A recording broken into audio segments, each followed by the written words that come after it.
Enfin en vacances. Je n'ai qu'une envie, prendre un bon bol d'air.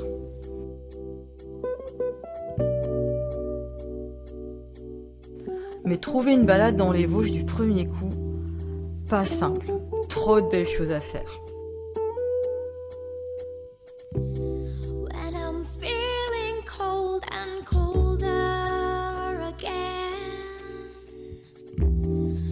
Pas le choix, je vais tirer au sort. Les crêtes du Montfort, pourquoi pas? J'ai entendu parler de ces magnifiques paysages et du vin bleu.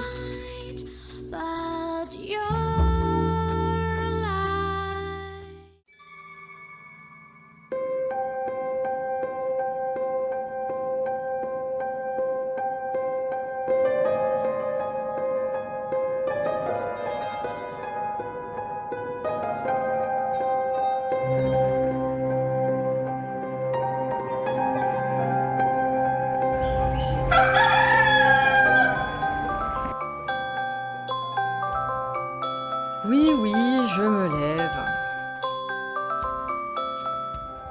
Allez, un bon café. Ne rien oublier, non, pas de brosse à dents, mais par contre, indispensable, je prends de l'eau et une petite collation.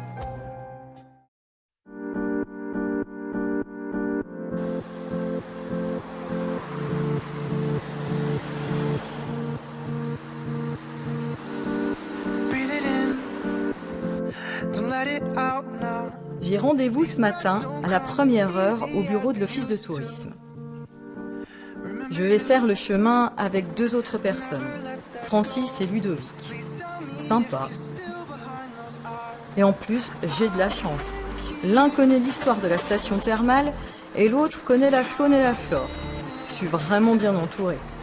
À la sortie de la gare, Francis nous explique l'origine de l'hôtel de ville actuel.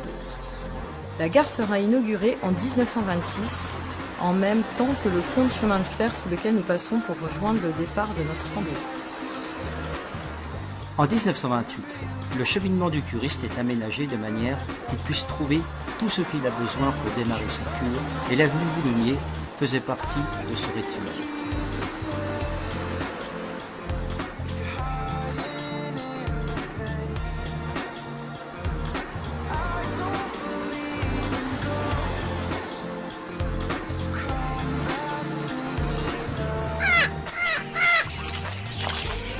En passant devant l'église Saint-Louis, Francis nous explique qu'elle a été construite en 1910, mais que sa façade a été décorée en 1924.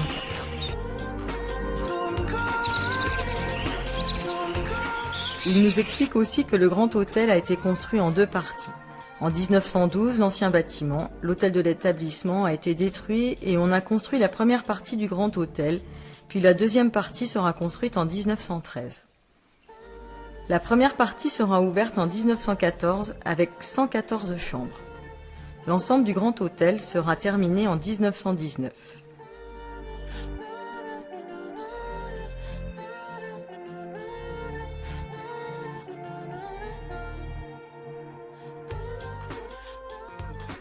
En 1920, le casino sera détruit par un incendie et sera reconstruit en 1921. Ici, nous passons devant la première construction édifiée sur la route du Curiste, le pavillon Eudebert, construit pour vendre des produits diététiques.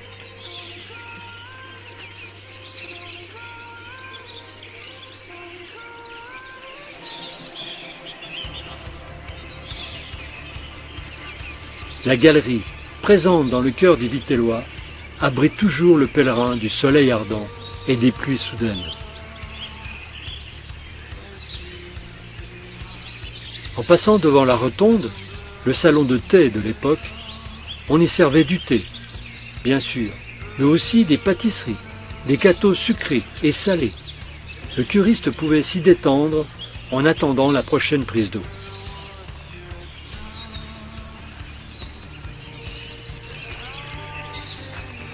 Comment rester insensible à ce magnifique lanterneau en forme de casque turco-persan?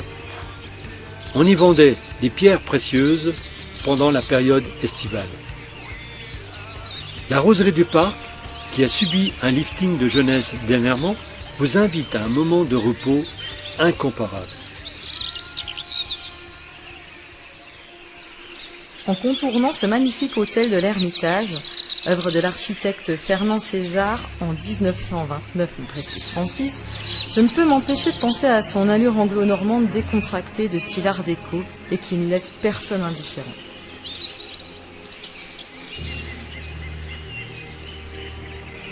Dès que nous pénétrons les sous-bois, un immense calme s'impose, entrecoupé par le chant des oiseaux. Une impression de fraîcheur reposante émane de cette nature luxuriante. Nous sommes loin des sentiers des Hauts-de-Vosges, battus par des dizaines de touristes bruyants. Nous longeons les golfs, la vue est magnifique depuis notre sentier protégé du vent chaud.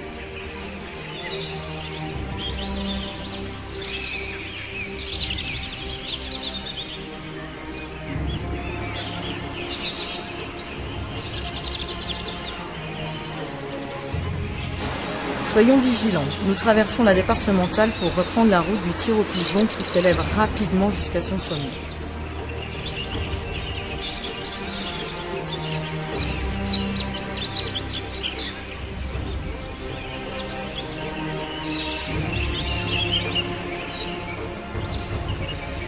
Nous découvrons le pavillon du tir aux pigeons qui a une particularité. Ce pavillon était l'ancien chalet du Golf Club, construit en 1905. En atteignant les crêtes, nous avons une vue sur Vittel, Aréville et la Neuville sous Montfort derrière les bois. Puis nous apercevons au loin les crêtes au-dessus de Tay, chemin que nous emprunterons d'ici peu.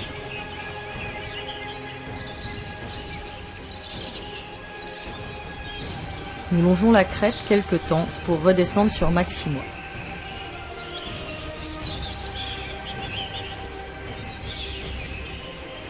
Tout au long de notre randonnée, Ludo nous fait découvrir toute la riche biodiversité de nos paysages. Et quelle biodiversité fantastique!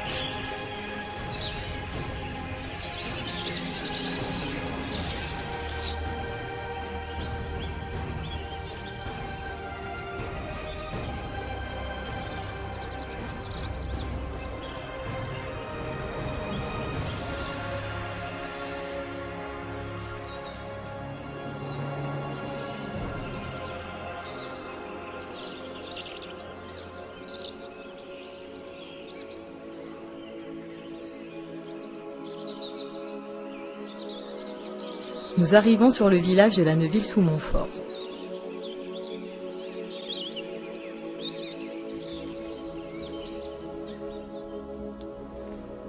La Neuville sous Montfort est un chaleureux petit village qui vous accueille au milieu de ses vignes.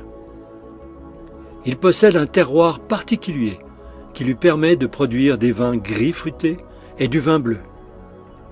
Orienté plein sud, les coteaux vous offrent une large vue sur la plaine. Sur le Montfort, il reste quelques vestiges d'une forteresse médiévale. Nous reprenons notre chemin qui nous emmène vers les hauteurs du village de Tay sous Montfort.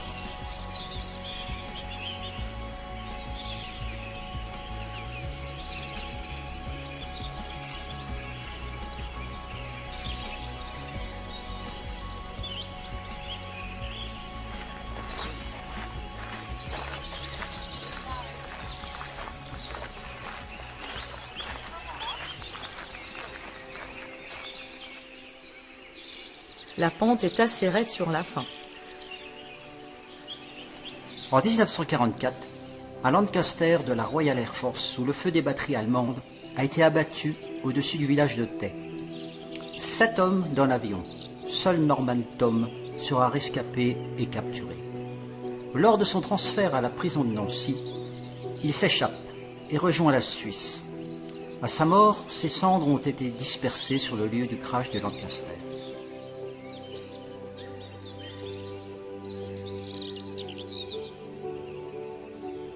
Dans la petite Tay se trouve la chapelle de Notre-Dame-de-Grâce, avec sa Pietà.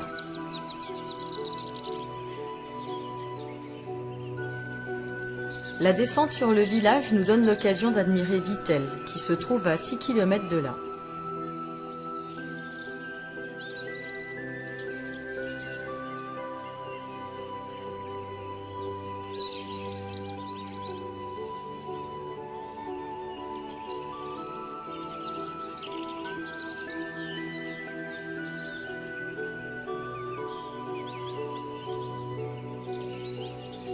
Nous retraversons la départementale.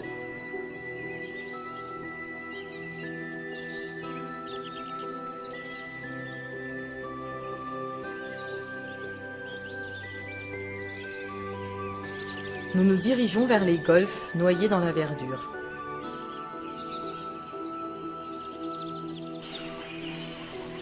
Et toujours cette impression de silence.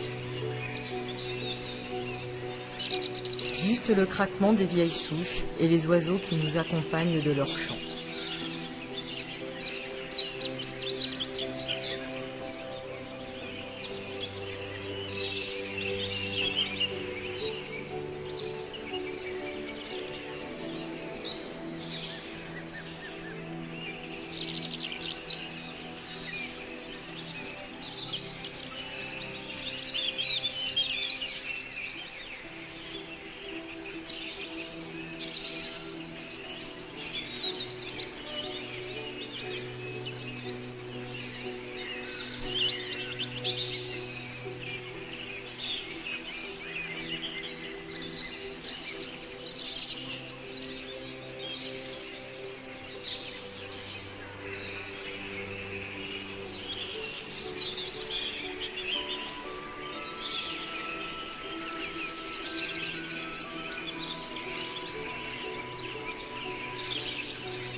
Nous approchons de l'hippodrome.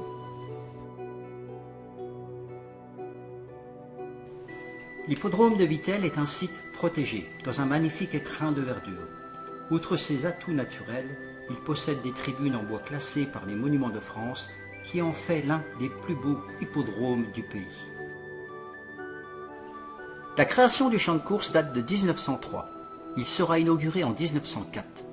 Les deux grandes tribunes ont été rajoutées en 1924, en même temps que la nouvelle piste du champ de course et du terrain polo.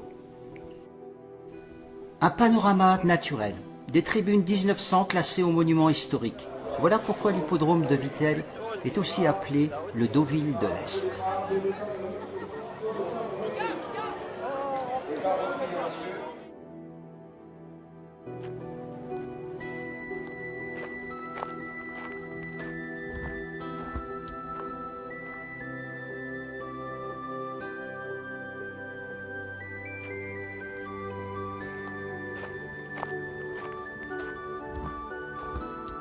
Et voilà, notre parcours se termine sur la grande galerie, point de départ de cette belle randonnée.